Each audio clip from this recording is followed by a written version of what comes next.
Your country is on fire. 150,000 people are dead. Your capital city is being destroyed. And on Christmas Day, you are handed the greatest individual trophy in football history. This is the story of George Weah, and it is unlike anything you have ever heard. George Weah was born in Claretown, a slum in Monrovia, Liberia. No father figure, raised by his grandmother in one of the poorest corners of the entire planet. This kid had a gift that no amount of poverty could hide. He was playing so well that he moved to Cameroon to compete at a higher level. A coach named Claude Leroy spotted him and made one phone call to a French manager named Arsène Wenger. But what happened next, nobody expected. Wenger got on a plane himself just to watch this kid play. Weah signed for Monaco in 1988, but this was only the beginning.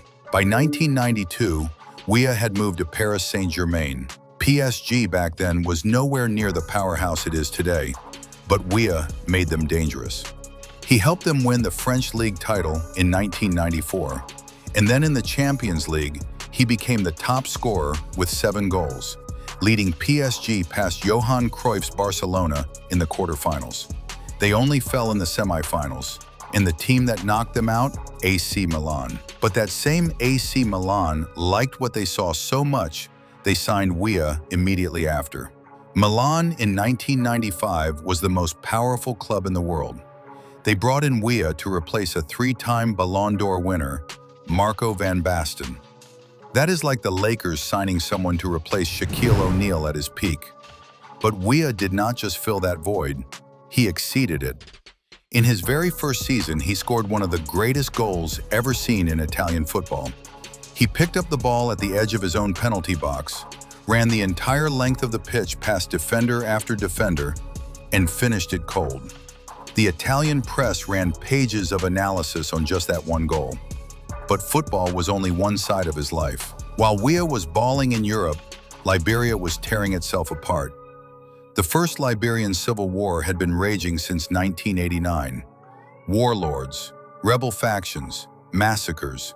Over 150,000 people killed, over 1 million forced to flee their homes. But every time he stepped onto that pitch, he carried every one of them with him.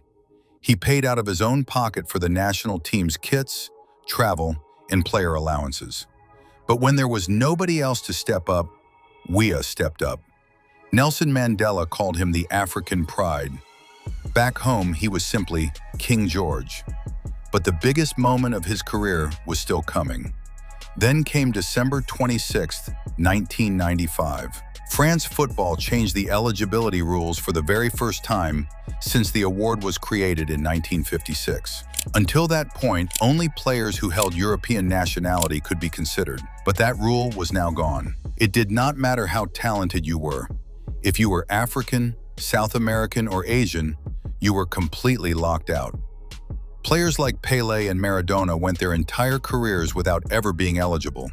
But starting in 1995, any player of any nationality, as long as they played for a European club, could win it. And in the very first year the award was open to the whole world, an African won it. George Weah stood on that stage in Paris, a kid from a slum in a country at war, and was handed the Ballon d'Or. The FIFA World Player of the Year, and the African Footballer of the Year. All three, same year. But winning did not slow this man down one bit. No African-born player had ever won it before him. 30 years later, not one has won it since. Not Drogba, not Eto'o, not Salah. Just Weah.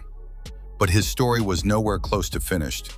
In the 2002 World Cup qualifiers, he led Liberia to within one single point of reaching the FIFA World Cup, personally flying teammates in from clubs across the world. When asked about that run, Weah said, "When we played, it was a time when the war stopped and people were united. But there was still one more chapter left." After retiring, he earned a high school diploma, a bachelor's degree, and a master's degree. Critics said he was not educated enough to lead his country. He proved every one of them dead wrong.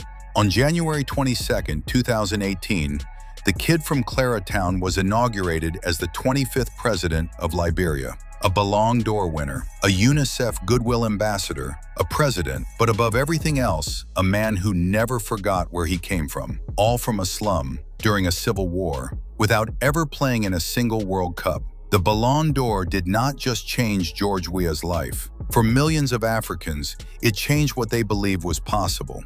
And that is why 1995 is the most important Ballon d'Or ever awarded. This video was brought to you by D'Or Insider, your home for the greatest stories behind the Golden Ball.